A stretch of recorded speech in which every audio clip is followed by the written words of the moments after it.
Okay, big buck down. Big buck down.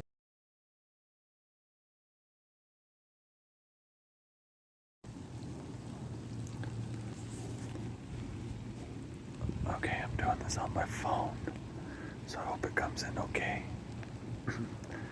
I forgot the flash card for my camera. I have deer all around me. I have one buck right over here.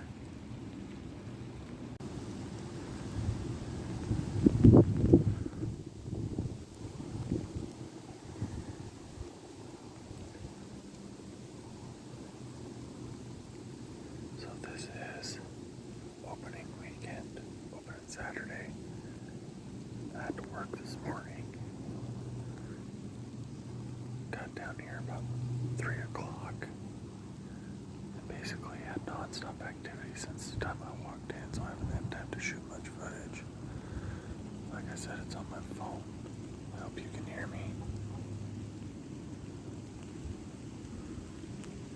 There is a big buck in here. I've seen him twice. I've been grunting at him, but I haven't got him back yet.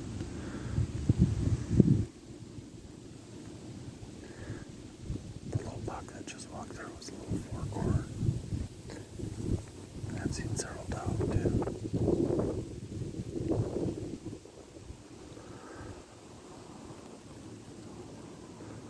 I will do my best.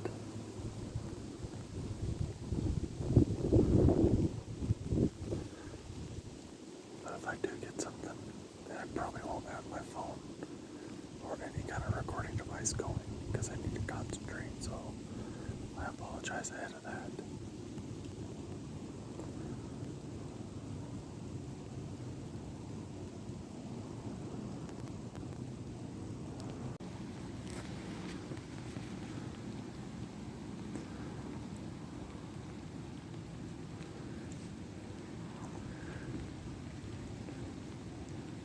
Guessing there's a southeast wind at about 10. It's chilly, not cold. It's not enough to bother me.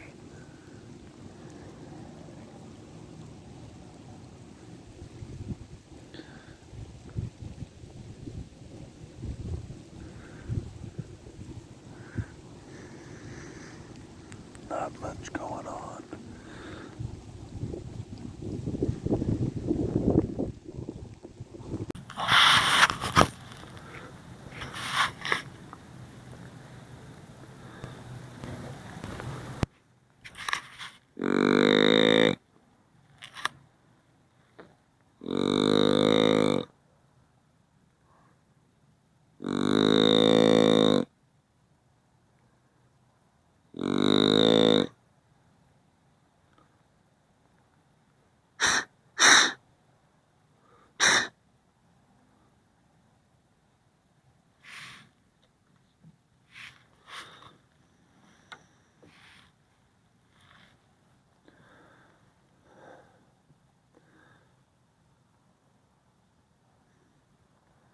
Got my cam glasses on. They're almost too dark to see out of.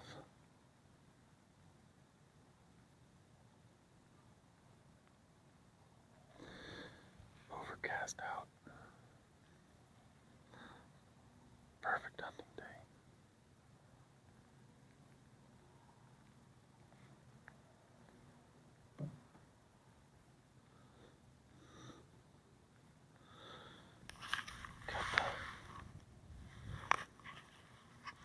You can see it or not, the 308.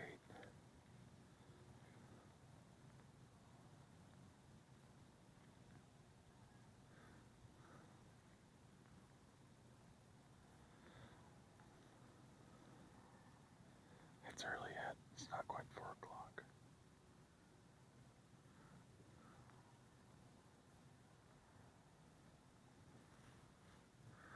I can't say I've ever gotten anything before 4.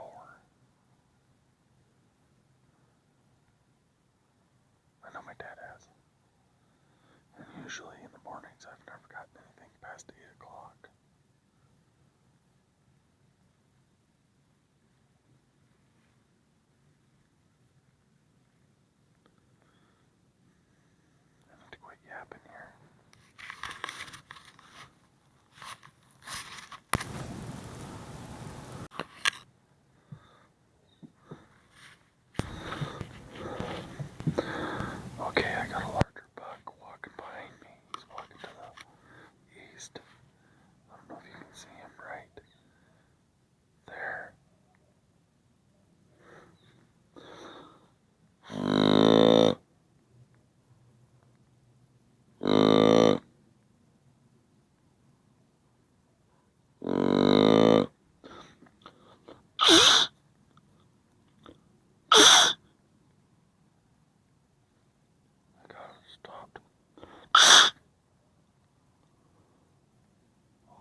Okay. I told you it was getting serious. I got him.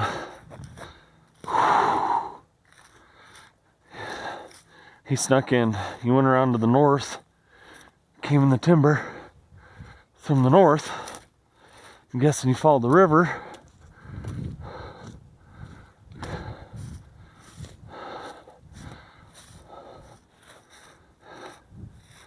There he is.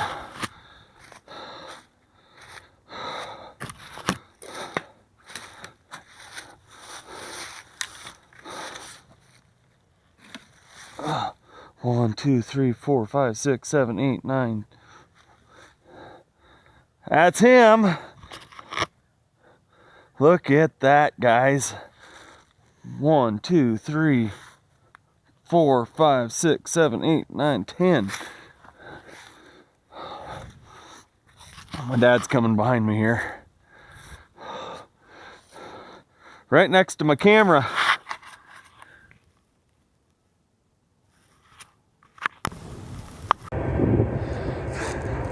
So of course, I'm gonna shoot my trophy buck on Saturday afternoon when my card isn't working, or my camera, I should say. So let me this stupid phone, hold on. Walk in, there's Dad waiting on me.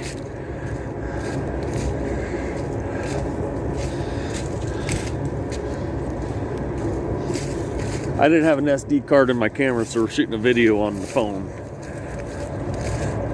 The Nebraska hunter can't take a deer and not put it on his channel. So the irony of it all is I dropped him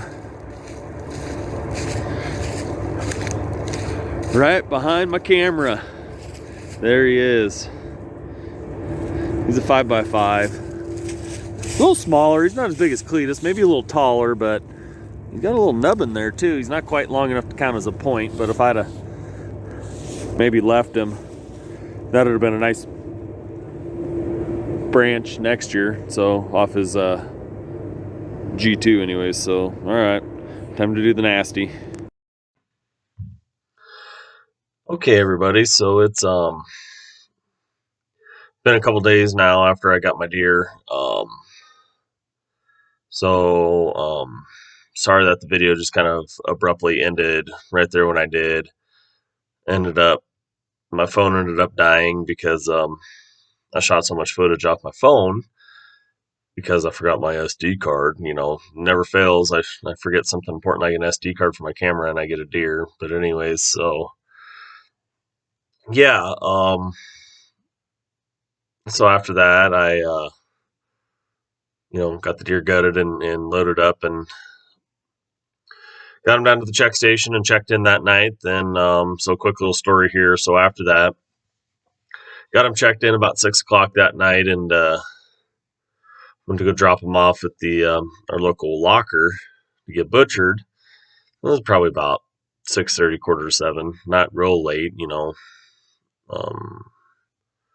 but drove by the locker. The front light was on, but we went around back. There was no note on the door or nothing, but the owner's car was there and his helper's car was there, and we went to the back door where you go in to drop off, and you could hear them in there, and we beat on the door and waited several minutes, and here comes his helper, and pretty sure he was strung out because he was stumbling and you could hardly understand what he was saying. But he opened the garage door and he said, basically, come back at 10 o'clock tomorrow morning.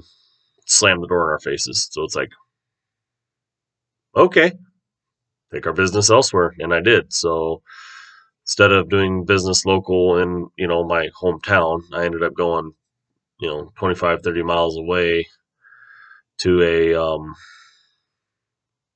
butcher shop in Elmwood, Nebraska, where they were more than happy to have my business. So got them out there and went ahead and so originally I was just going to have them caped and do a shoulder mount. Then I changed my mind and I had him totally skinned and I kept his whole skin and got him up to my taxidermist this morning. It's Monday now, so got him up to my taxidermist and what I'm going to do is I've seen this on Instagram before and on Google, and after talking with Drury Outdoors earlier in the fall, they kind of had a poll up on their Instagram about doing a pack mount, and I said next year I got, if it was worth the size, depending on size, that I would do that. And I'm assuming I was talking to Taylor Drury, but I don't know that from Drury Outdoors, Mark and Terry Drury. So, yeah, that's what I'm doing. Talk my taxidermist into doing a pack mount, which I'll splice in a picture right here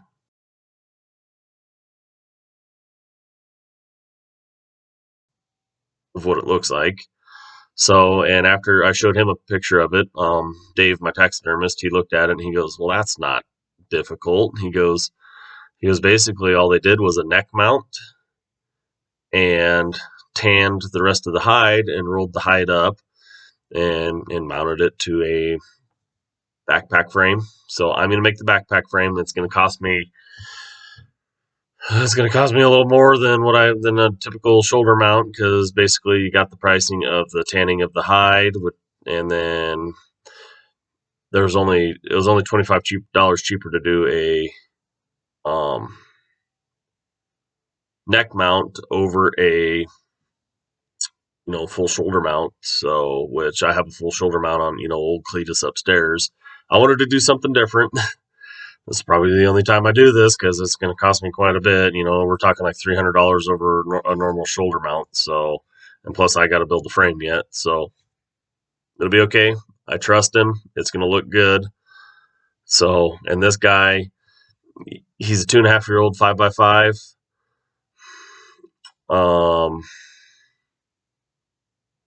I don't think he was quite. He looked cool. He wasn't quite. I didn't think he was quite had the mass for a full shoulder mount. That's why I'm going this route. So, yeah, we'll wait and see. Now, Dave said he is absolutely swamped right now, so it'll be probably June or July till I get it back. No rush. I'll get the pack frame built, this winter and get it to him, and then he can have it for whenever it's ready. So, on that, I do have one more tag to fill. I have my state wed buck permit yet, which I don't know. After talking to my wife, I probably should have used my state wed buck permit first and then popped a doe later on in the week. But I got this. This is a rarity. And she laughs at me every time I say this, but I mean, honest to God, I do not hunt or get deer as quickly as I've gotten my last two. Yes, I've had better success at evening hunts than I have morning hunts. I can probably count on 3 fingers how many deer I've gotten in the mornings in the 22 years I've been hunting, 22 years I've been hunting. Everything else has been evenings, about 4 o'clock. Got this guy at 4:30. And Saturday was, as far as I was concerned, that was the perfect hunting conditions. As soon as I walked in the timber, nonstop action. I got down at the timber at 3, got set up. As soon as I walked in, I chased up 2 does, got my scent wick hung up, and was setting my chair up, and I saw a buck running around. I had bucks running behind me. It was, even if I didn't get anything that day, just the activity alone was going to be worth it. Dad was sitting in the pickup. Well, at least he wasn't taking a nap this time. He was actually had his binoculars out and he was studying wildlife. Dad's retired from hunting. He don't care no more. He doesn't get a get a tag. He doesn't even carry a rifle. Doesn't nothing. So he's more out just for basically support for me. But he says he's too comfortable sitting in the pickup to go come sit out in the stand. And you know what? I don't care. He's hunted his fair share of crummy conditions, so that's fine. The conditions by no means were crummy. It was probably about 45 degrees. It was overcast and drizzly, and I was like, I know they're going to be moving today because it's just perfect conditions, and by God, they were. So this guy I've never seen on my cameras before, and I want to thank that deer for helping feed my family. That comes first. Is my wife's like, well, I expect you to bring something home. It's like, well, I will. So I thought, like last year, I never saw nothing. It's just years vary. It always varies year to year. I never get a deer. It's an extreme rarity that I get a deer 2 years in a row. I've gone as long as 4 years without getting a deer. But this guy, he was big bodied. You don't realize how out of shape you are until you got to drag a deer 75 yards up to the timber to your pickup. He whooped my butt. So, but totally worth it. He was big bodied. Of course, he's eating on, my leftover corn, that we dropped from combining. So, and the thing is, so remember from the clip there that I shot of me, grunting at a buck. Dad says this wasn't that buck. The buck that I was grunting at, that I actually, got him back into the timber. Dad says he was a bigger buck. So that might be the bigger buck that I had been seeing on my cameras. So, all right, enough of me rambling. So, yeah, there you go, guys. The Nebraska hunter put one on the board for him. So, I got one more tag to fill. I'm going to get out there and hunt a few more days yet. And I'm not going to push quite so hard. I know my uncle needs some help finishing up with harvest, so I'm going to maybe shoot one more harvest video for you guys, for the people who like farming. So, yeah, my dad really doesn't watch my videos, but I also couldn't do this without him, and I'm glad he was here for this, because he is actually going out to Denver. He'll already be out there by the time you guys see this video, but out to help my brother for a few days. So I've never hunted actually Nebraska Firearm without him, and I was actually worried about getting a deer without him, because he's always been there for me, and this is our thing, and I'm so grateful he was there to be there for me. So anyways, all right, guys, I'm gonna let you go. More to come on hunting. If I don't get nothing the rest of this week here, we got all of December muzzleloader. So good luck. Take care. Be safe. And we will catch you later.